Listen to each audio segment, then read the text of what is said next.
One of the first elements to creating a culture with a structure that creates the behavior of leading for positive mental health is to first understand the signs and symptoms of each stage of the mental health stress continuum. After all, if people genuinely don't understand what to look for, how can we create engagement and positive action?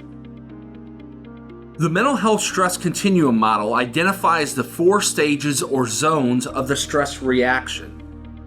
The color-coded boxes can help a person identify where they may be in the stress continuum. Moving from left to right, let's discuss each zone.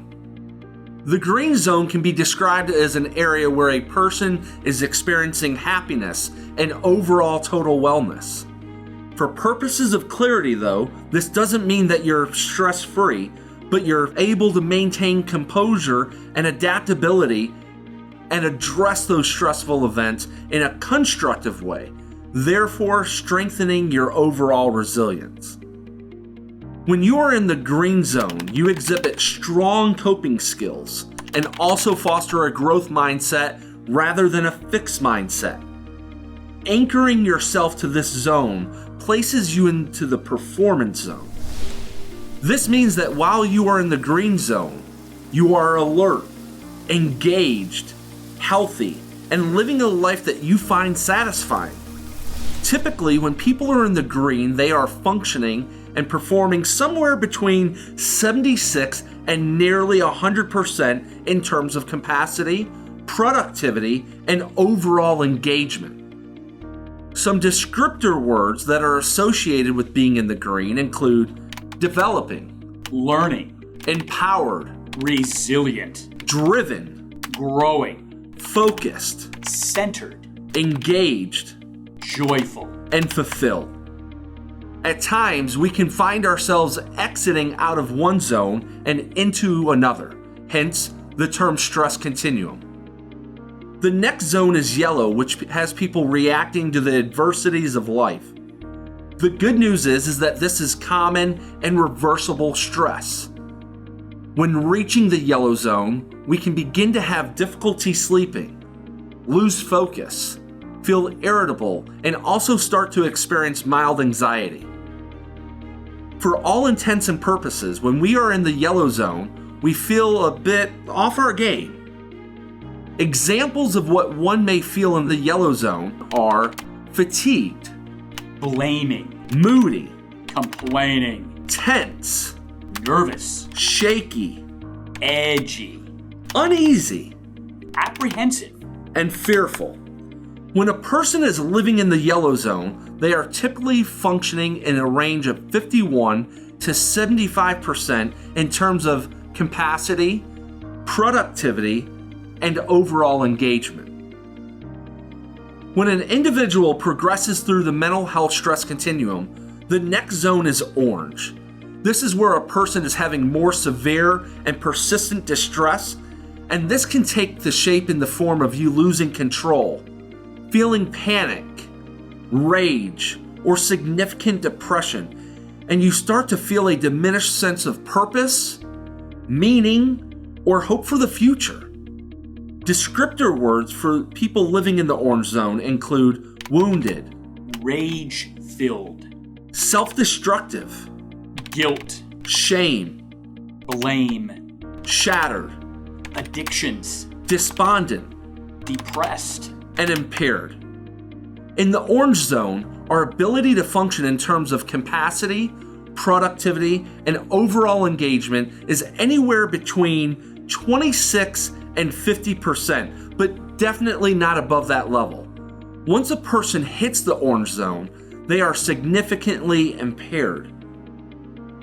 Intensity of addictions increase in the orange zone and can include unhealthy obsession with, use of, and engagement with alcohol, drugs, sex, food, video games, and a host of other unhealthy coping mechanisms. Once a person reaches the orange zone, they can cross over into the mental health realm of experiencing emotional scars that will need time to heal, just like any other wound. In this zone, people no longer feel like their normal selves, and while they know they need help, may not know how to ask for the help and support because of the self-destructive habits that can be formed in this zone. And finally, if one goes through the stress continuum and reaches the red zone, this is where stress injuries may become clinical stress and or mental illness, as described by the Diagnostic and Statistical Manual of Mental Disorders. Upon entering this zone, a person is experiencing significant impairment and may struggle with daily activities like getting out of bed, brushing their teeth, and getting dressed. The red zone is where there are overwhelming feelings of despair, hopelessness, helplessness, and severe clinical depression. In this zone, people experience suicidal ideations, self-harm, or attempted suicide. Tragically, some people in this zone look at dying by suicide as a relief from their pain. Descriptors for the red zone on the mental health stress continuum include desperate, fading away, emotionally dying, self-harm, complete mental detachment, clinical depression, giving up, dysfunctional, suicidal, broken, and ill. In the red zone, our ability to function on any level is less than 25%. This is where clinical help is absolutely necessary. Throughout life, we may experience grief and situations that require talk therapy and or other clinical intervention. Therefore, it's recommended that anytime one enters the orange zone or the red zone, that you seek a mental health professional. Later in this course, we will provide you with educational training on how to find a clinician.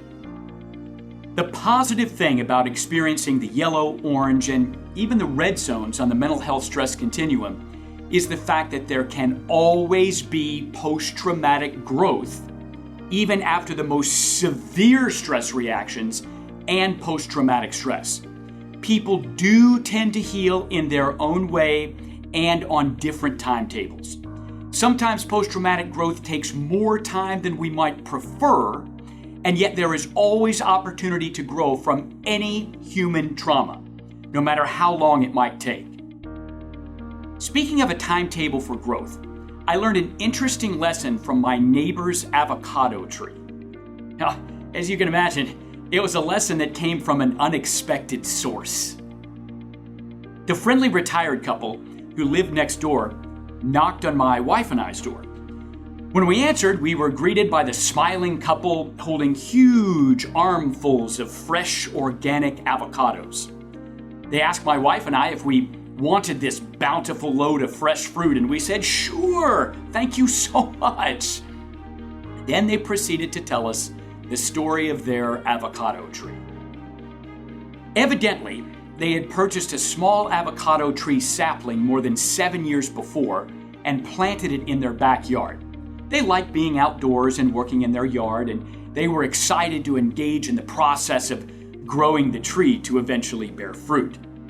They explained that the tree is now nearly 20 feet tall and had never borne fruit. The tree had gotten very large and was starting to overshadow some of their other landscaping. So after all of that work to no avail, they were considering cutting it down. But then, out of nowhere, the tree started giving more fruit than they could even handle. They told us that it is loaded with avocados, and they cannot even believe how fast the fruit grows on the tree. They were supplying their entire family and extended family with avocados, and now we're giving them away to neighbors. After that conversation, it occurred to me how things like that can sometimes happen with our growth, especially after we experience any kind of trauma. We work and work and work and can see little to no return or progress for such a long period of time that it starts to get discouraging. Then all of a sudden, just like the avocado tree, we experience great strides and extraordinary growth in a short period of time. Yet, even though the tree is giving incredible amounts of fruit right now, the truth is, that it took 7 years to grow, or more in some cases. Sometimes our recovery from a mental health injury takes longer to grow to the place of bearing fruit than we would prefer. Yet, doing those things that nurture our own growth eventually pay off over time. When it comes to recovery from depression, anxiety, burnout, compassion fatigue, post-traumatic stress, or any other mental health injury, sometimes we can feel like we are going 3 steps forward and 2 steps back. Or in some cases, we can feel like we're going 2 steps forward and 3 steps back. It simply takes being consistent, doing the things that will move us forward, no matter how slow the journey of recovery may be, or how uneven of a path we may experience. So don't consider cutting the tree down on your own growth too soon. Sure, it might take longer than you want, but eventually all that watering and care and fertilizing will pay off. Then you might end up with enough fruit to share with your family and friends and still have more than you thought possible for yourself in the form of positive mental health and overall wellness. Think about your own growth journey. Have you ever had an avocado tree moment? Let's review some concepts. How many zones are there on the mental health stress continuum? When experiencing symptoms of being in the orange or the red zone, this is when you should seek professional clinical help.